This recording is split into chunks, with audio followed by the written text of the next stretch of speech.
And then if you could please rise for the family.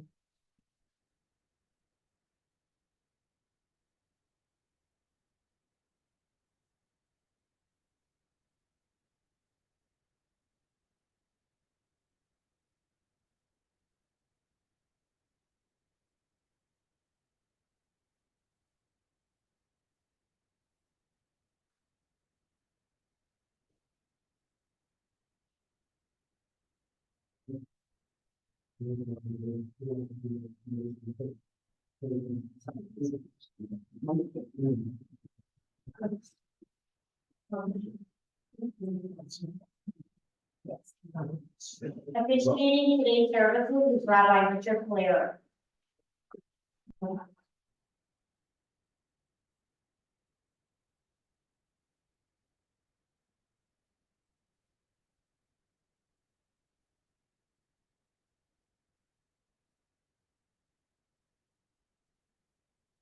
We recite blessings not only in glad times in life, but in sad times as well.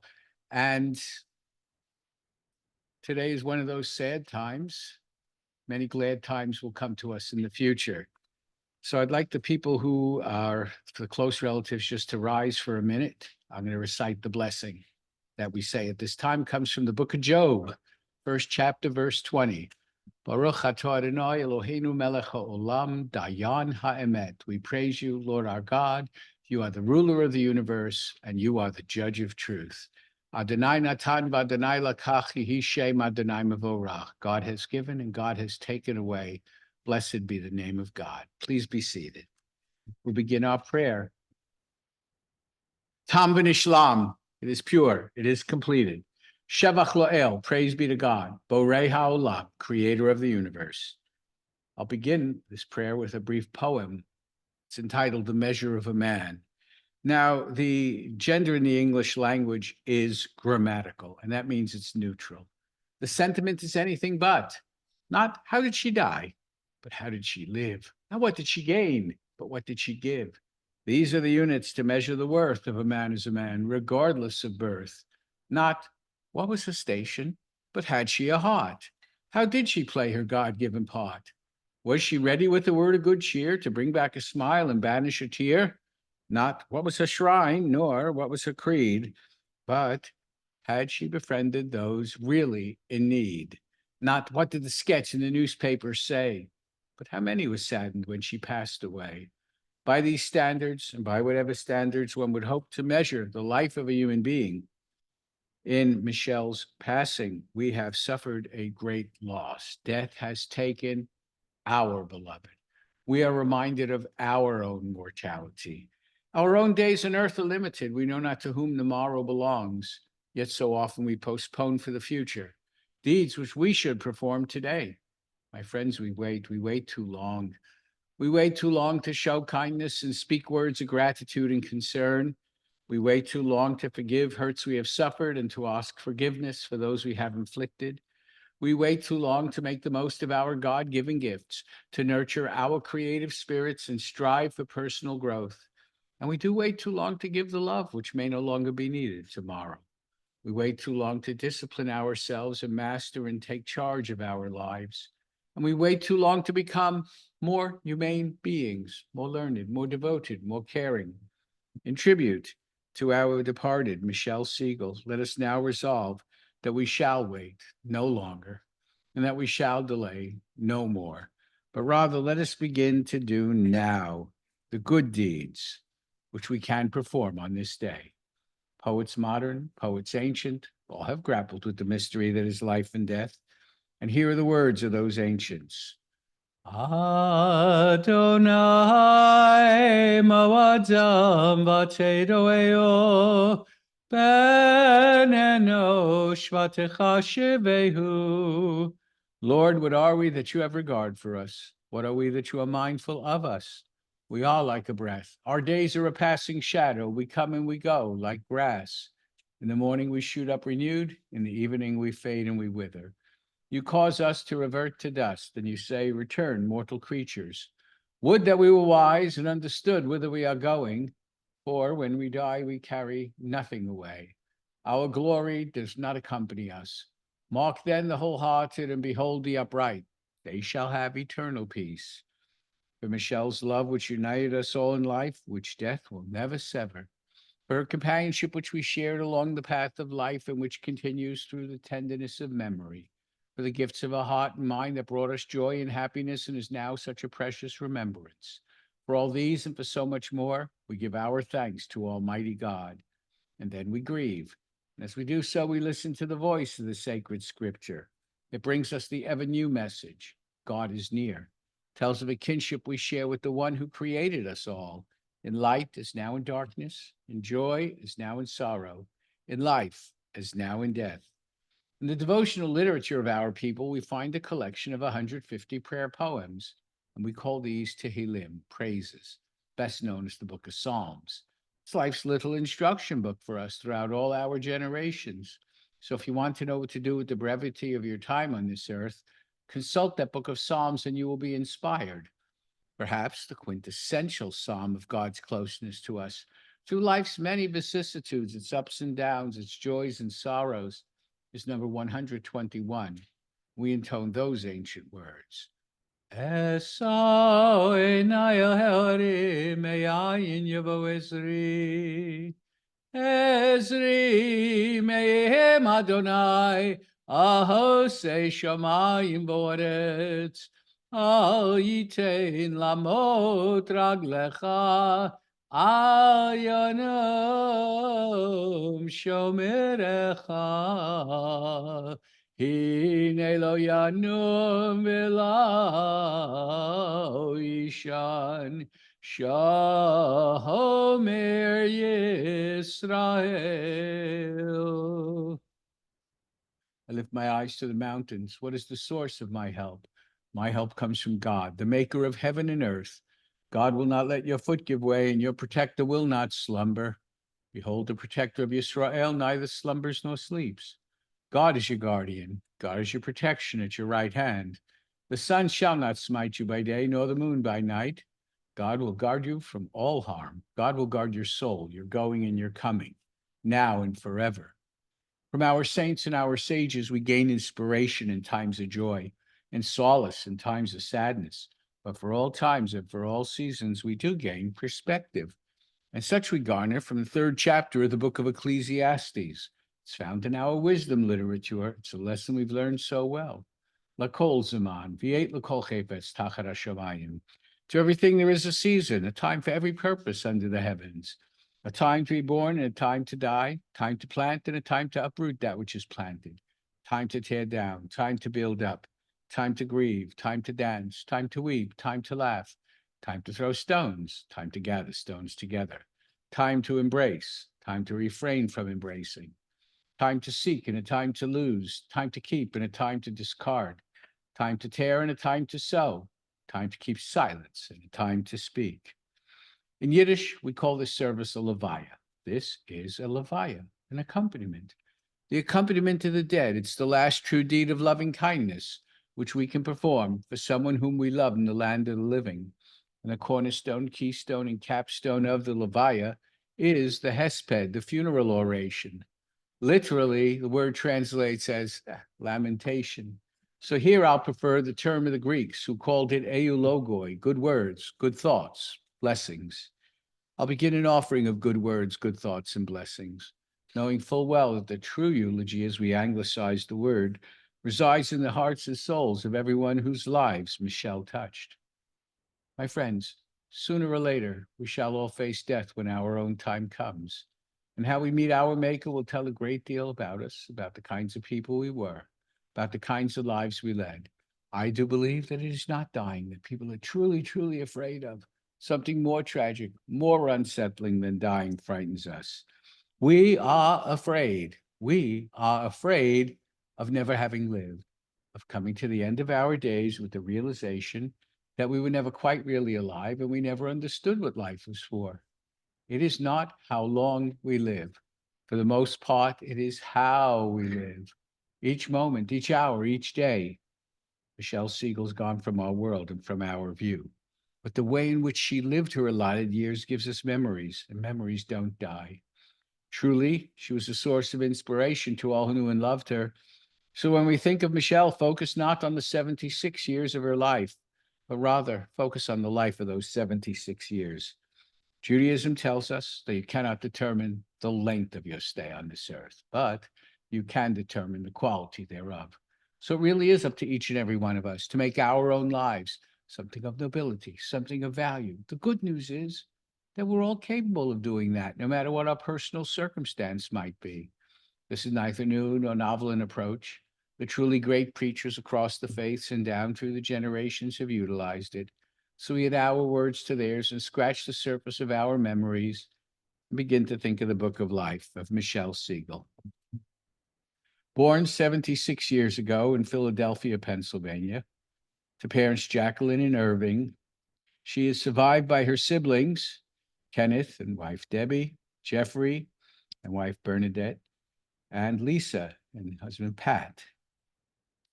She found love and life in the person of her bashert. It's a great Yiddish word, means destiny, Gil, to whom she's been married for 55 years. She was a registered nurse and he was a medic and an EMT, and they met in the hospital. Family was blessed with the arrival of their children, Lori and Eric, and the growth of family to include their respective spouses, Dee and Wendy, and the growth of the family to include the third generation, Avram, Abby, and Alex. Family lived in Philly before coming down here to Paradise in 2020, part-time, and 2022, full-time. She's hardworking all the days of her life. She was an RN for many years. She loved to travel. She loved taking cruises everywhere. She loved Disney and Atlantic City. She loved Sinatra and Streisand. She loved the piano, dance, and all kinds of animals. She was the type of person who brightened up the room. She always had a smile on her face. She was very special. She had a gute neshama and a zisa neshama, a good soul and a sweet soul. And she had a great heart, outgoing, friendly, and always confronted the world with a wonderful sense of humor. And I'm going to call upon Lori and other people who wish to speak. If they do after she does, can just pop up and come up. But for now, Lori.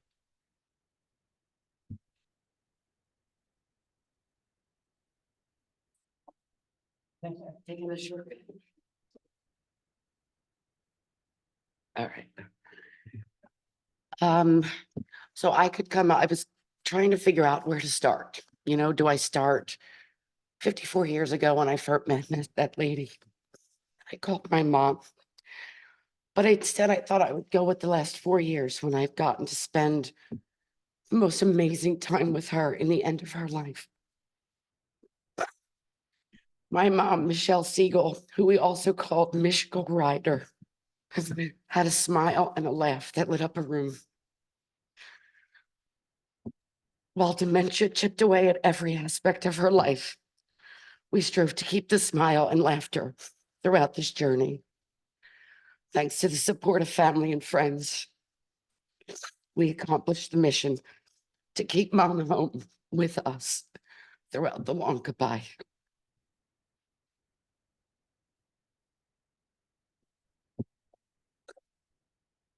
In 2020, Mom moved to Florida ahead of Dad while he packed up the Philadelphia home. We knew we needed to bring them closer as Mom was beginning to decline. By November of 2022, it was clear that we needed to find space in our home for Mom and Dad because a mile away was just too far. We fit 10 pounds of sausage into a 5-pound casing, truly, because we don't have a very large house. But we made all the room because there's so much room in our heart for them that it didn't matter how much space we had. Journey wasn't easy, but together we made it work and managed to laugh a lot along the way.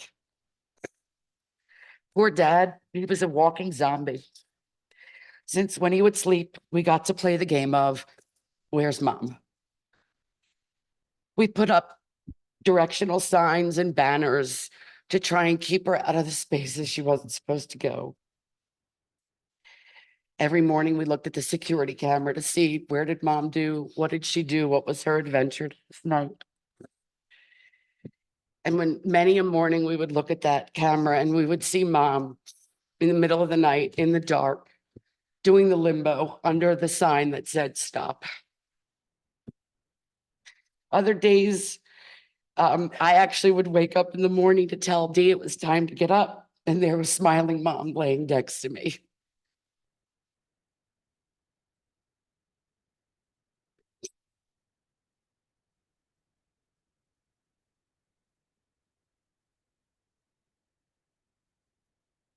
The wandering phase went on for a really long time, which led us to seek and find Mom each morning in our house. We frequently said, "Where's Waldo?" As Mom declined, her walking was worsening, so our seek and find became less frequent. What became a frequent conversation in our house? Do you know my cousin, Sheldon Szorski? And reminiscing with pictures, many of you in this room were Sheldon Szorski. Some days even Dad was Sheldon Szorski. Dad would come to talk to us and say, "I'm Sheldon today." Even when Shelley was in Canada, every day was a great day because my cousin Sheldon Szorski is coming to visit. Prior to Mom losing the ability to communicate, there was always music. She sang throughout her journey. When she was not walking well, we would sing and then her walking would improve. Dad put on musicals every day, often the same ones, as each day it was new and Mom's favorite.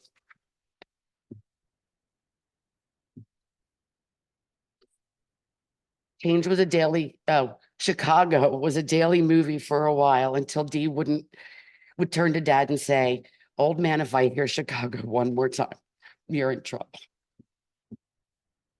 Our last stint was 2 weeks straight of all day Mamma Mia and Mamma Mia Part 2. We also did a lot of doot-dooting as Mom lost the ability to communicate. Fast-paced, doot-doot-doot meant she was cold, had to go to the bathroom, or maybe just wasn't comfortable. And when she was just sitting and going doot, doot, doot during a ball game or a football game, that just meant she was comfortable.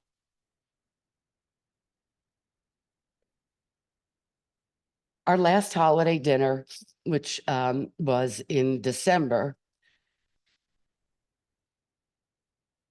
I'm sorry, many of our holiday dinners happened. Aunt Anita, Uncle Mark, Joe and Joanne, Robin and David, Sheldon, with all hands on deck to help. Aunt Anita and Uncle Mark saved the day so many times to help sit with Mom when Dad had appointments so that he can continue to take care of himself. And for that, we are ever grateful. Mom used to go with us to the waxing place, our spa day. When she could no longer go because she couldn't get into the chair, Denise learned how to do it.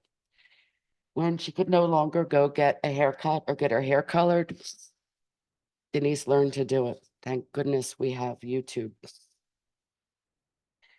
Dad never knew what was happening when Mom was in the shower and what was the new look of the day when she came out.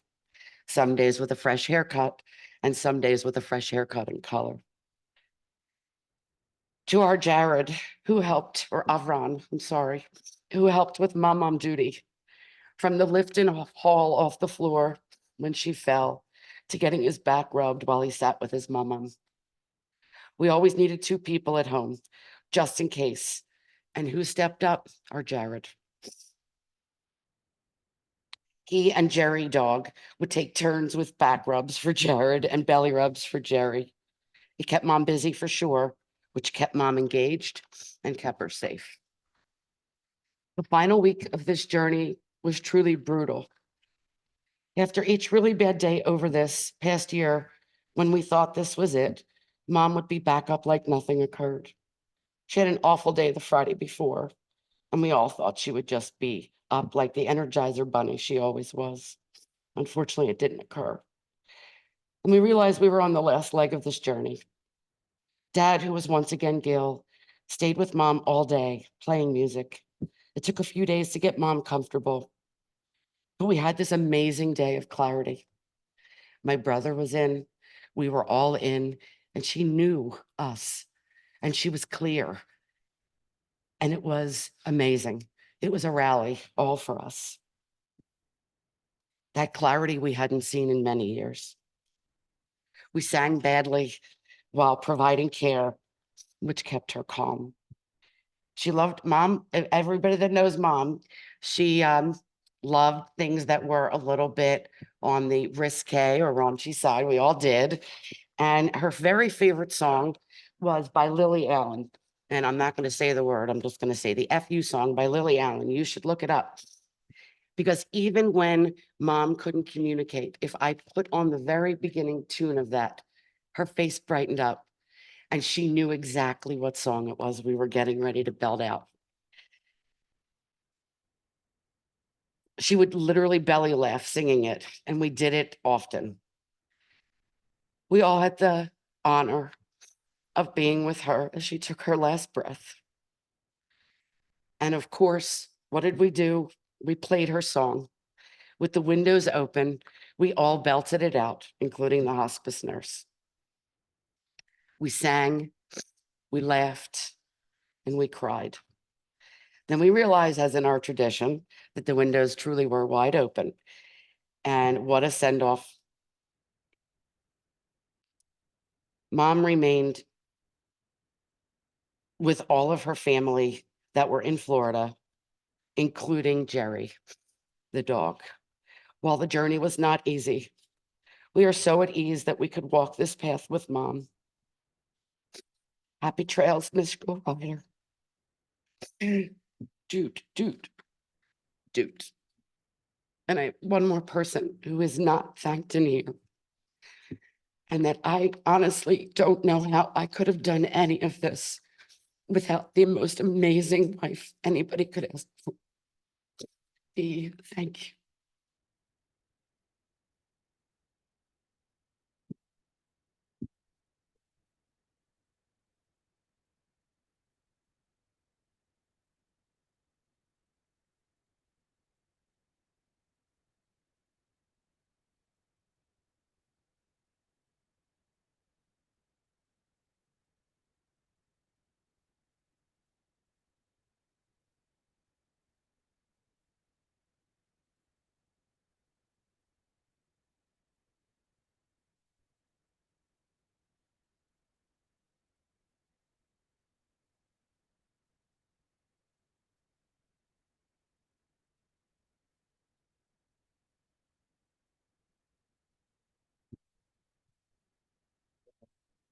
Sure. Or you want the glasses?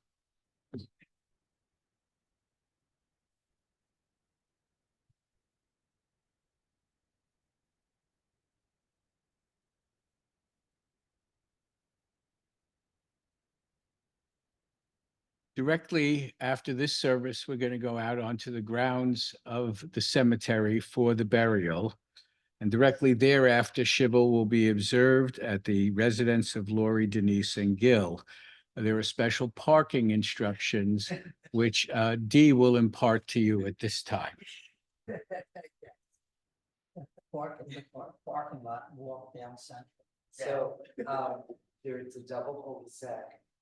And we can park anywhere on the street in the cul-de-sac. Park perpendicular.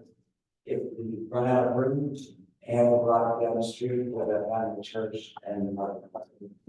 And there's sidewalks. So, there's a good means, not good children.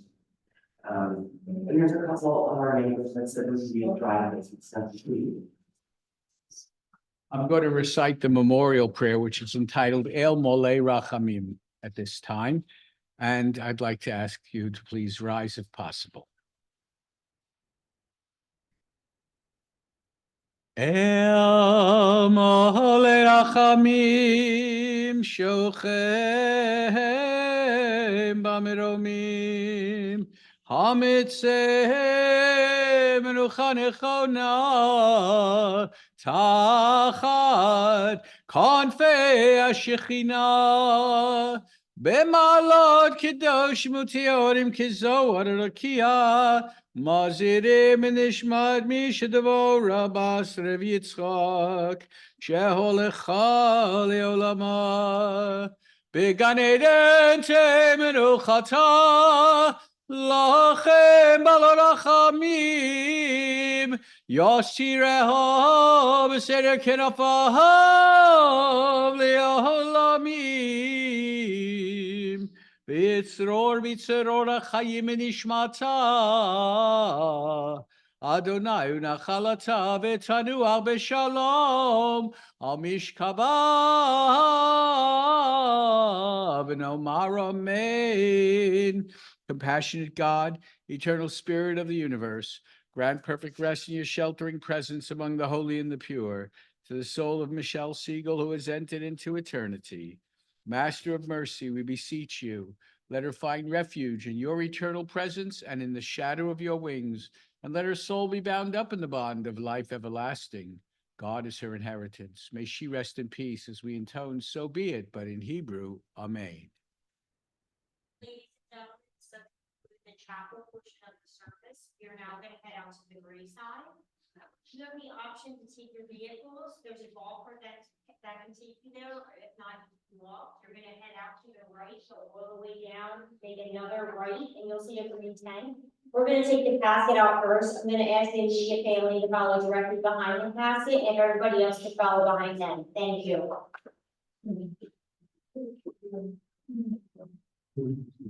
For a Leviah, the service of accompaniments, we intone Psalm number 91, which is a psalm of accompaniments. Yoshe Maseker El Yom Stel Shaddai Adonai. Marla and I Masim Tzvati Eloah Yevtachto. Yehudi Atzilach Hamutach Mekush Videver Elo. V'Togat Ha'Tach.